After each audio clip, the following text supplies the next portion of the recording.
Oh, hello again. Just thought I'd show you a new system I got here, the Atari 400.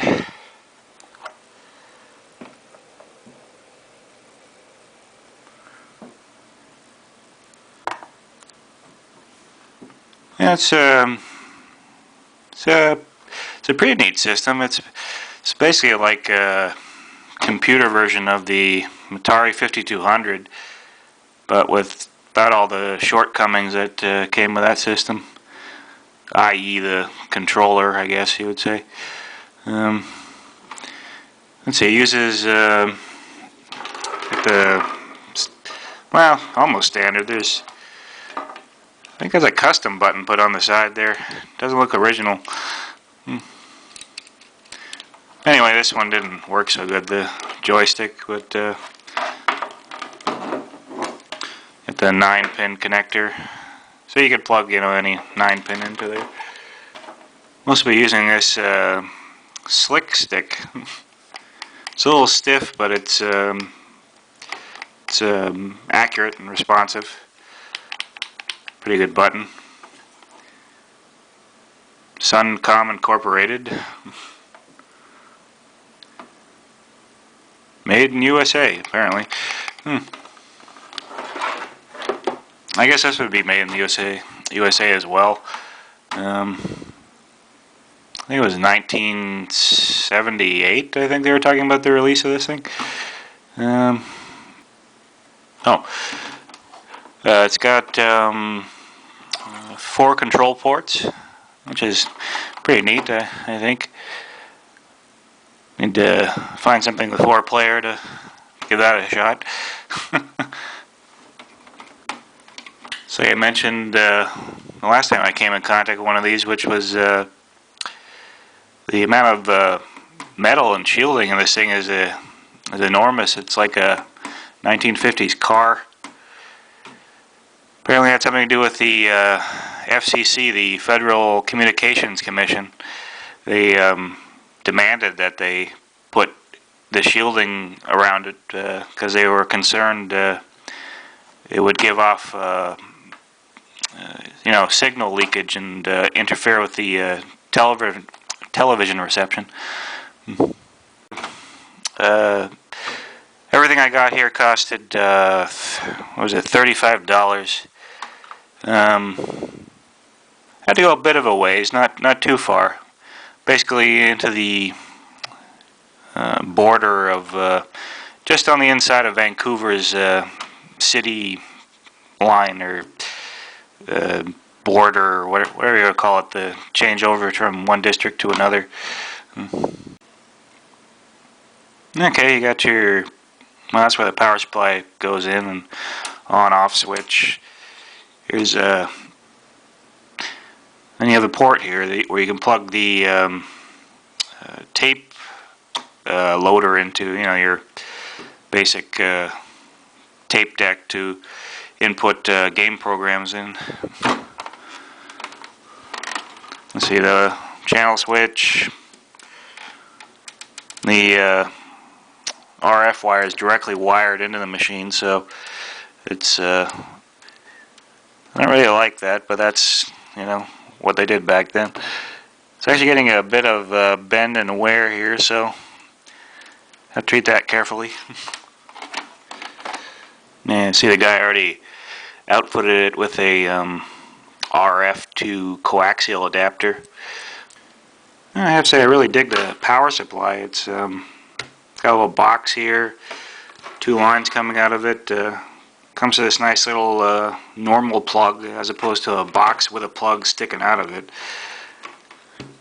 I have to agree with the angry video game nerd. All power supplies should come to a plug like this. Then you got the other lead there. So pretty good. It I don't know if it's because it has an on-off switch, but it doesn't get too hot.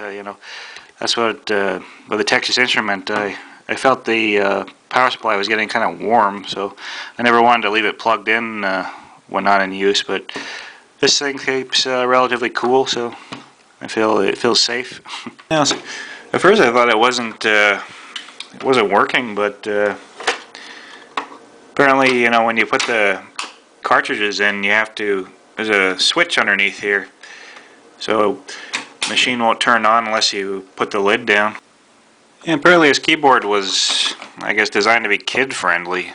You know, since it's just a membrane, it's easy to clean off. You know, your kids spill their SpaghettiOs on there or something, and you just wipe it down.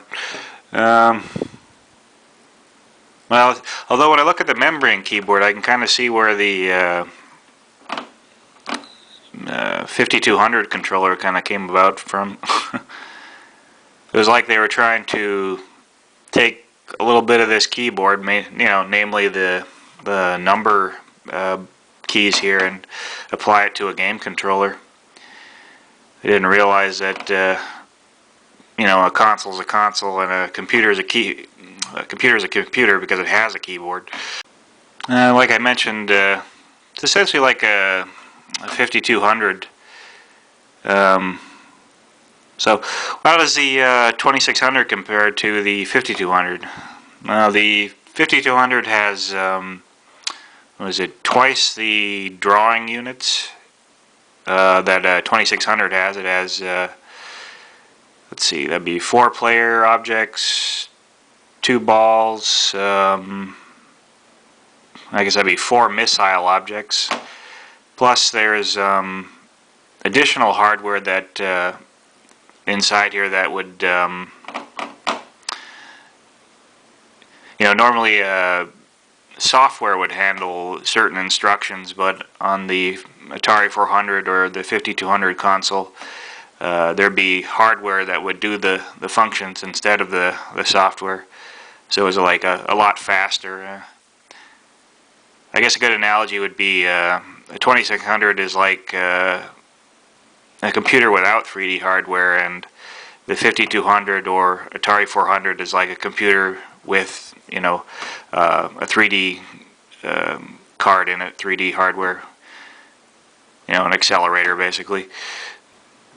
Now let's see, I got 6 game cartridges and 2 well, system or program cartridges. Yeah, it came in this nice little case here. Kind of looks like the only thing that ever fit into this was well, these kind of cartridges. So let's go through them. We got I'll take out the first one anyway, just so you can have a look at it. Sort of brown and covered in aluminum. 1982. Warner, oh yeah, Warner Communications. Yeah.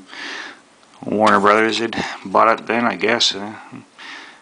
Anyway, let's see. You know, all the cartridges have, was it the left cartridge printed on the top of them, which I think refers to the Atari 800, which had dual cartridge slots.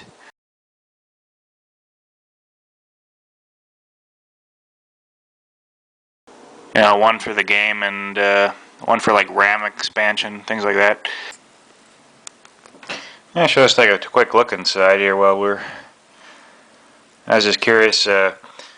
This speaker here is the thing I heard something rattling around in there. That's what that was. Anyway, you can see the shielding in here. I would definitely keep, you know, I think I mentioned, yeah, I think they were saying like radios. Like apparently you get radio interference if this didn't have shielding on it. There's a lot of screws in here, but apparently there's a RAM expansion in here somewhere.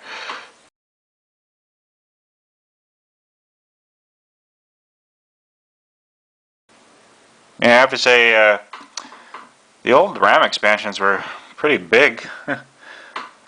It's no wonder it was expensive, and computers didn't expand on their their memory so quickly over the years. Late 70s, early 80s. So we got, same deal. Just like the 2600. Here's the RF wire. It's going into a standard plug here.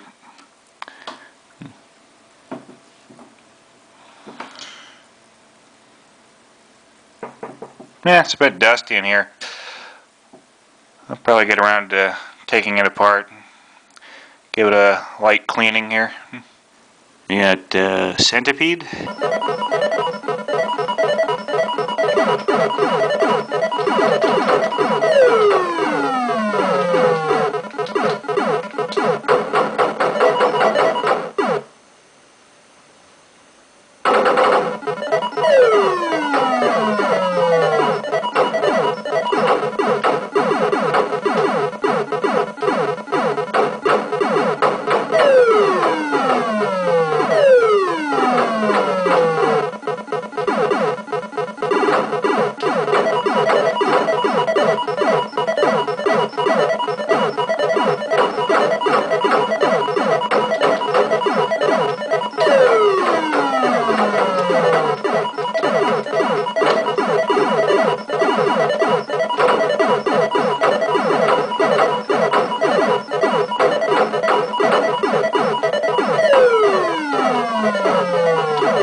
Let's see, I'm not very good at Centipede.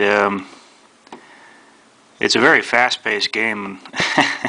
Much like Robotron, I never get used to that. And we have pole position.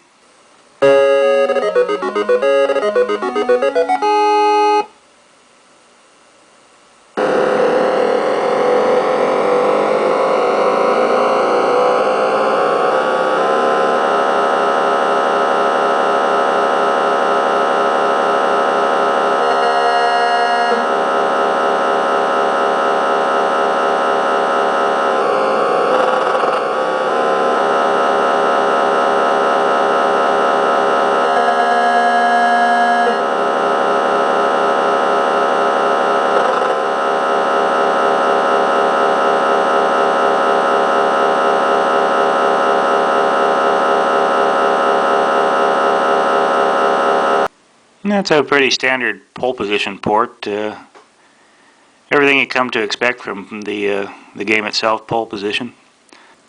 Then we have Pac-Man.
I quite enjoy this. This is a good port of Pac-Man. I guess it should be. I mean, it's not the 2600 version, so anything's better than that, I suppose. But who knew back in the day? I was, I played the 2600 Pac-Man, and it seemed fine to me. I had no idea it was destroying the. I had no idea that the Pac-Man on 2600 was part of the downfall of the game industry, or whatever you. Yeah, I don't know. And we have basic computing language.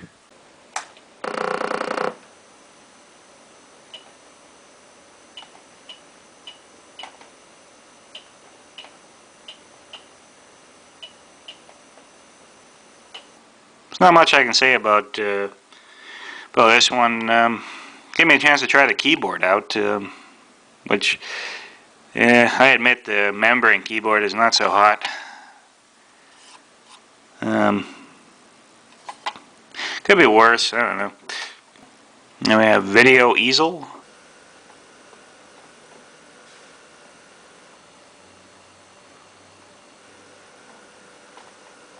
Now, I assume this is some sort of, I don't know, drawing program. Maybe I'm wrong, I don't know. Easel? Is that how you spell like a painter's easel? I don't know. It says use with joystick controllers. I don't have any instruction manuals, so I'm going to have to look up some instructions for this, because I don't understand how it works. Now I have Super Breakout.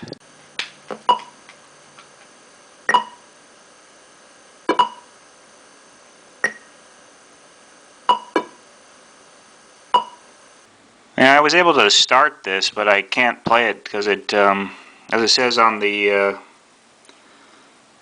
label, I need some paddle controllers, and I still haven't got any of those yet.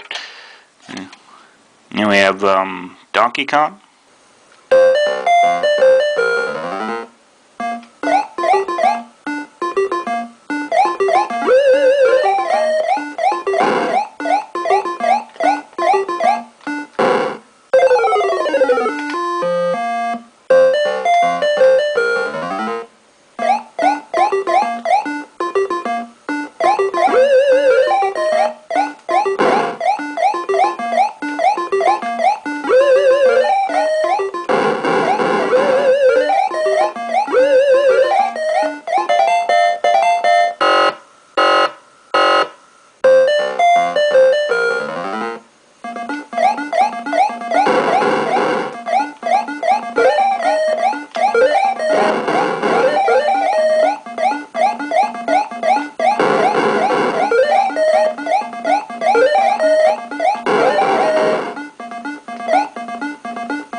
There's another one I liked quite a bit. Very fun.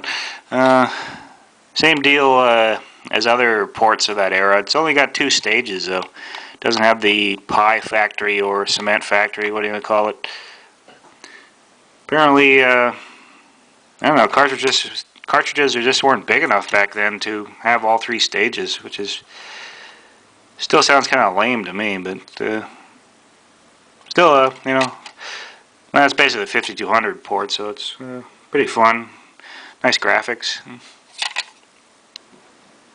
Yeah, in the listing he only listed the system and Donkey Kong and Pac-Man. I didn't know I was going to get these other cartridges. So that was kind of a nice bonus. I guess he must have figured, you know, Donkey Kong and Pac-Man would be like the the ones that would be like, hey, you know, I want to buy this system because it tried the Donkey Kong Pac-Man on it. More popular titles. Although Centipede and Defender, you think that would have been a bit of a draw too. Still, nice deal, $35 for all these things. So I'd say having a lot of fun with this Atari 400. I really like it. It's got kind of a. Let's talk about the case, I guess. It looks like some sort of Aztec Mayan spaceship. I don't know. I rather like its shape. I'd recommend getting one if you're probably better off with the Atari 800, but 400 is still pretty good. No, sorry I've been gone so long. I mean, just looking at my channel there, a month had gone by. And I just got a pretty good. Had a cold for about a week and a half, and I don't know. I just got sick and busy, and been kind of bummed out for no reason really.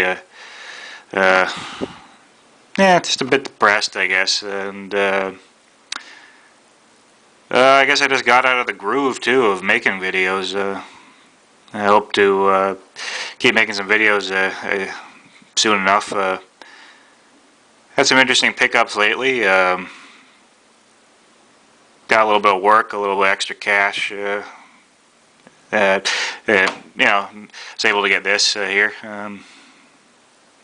Ed was suggesting I make some videos about things I already had. I had planned to, just certain things, but just hadn't got to it. And a month went by. Anyway, I'll make a new video soon, and I guess I'll see you later then.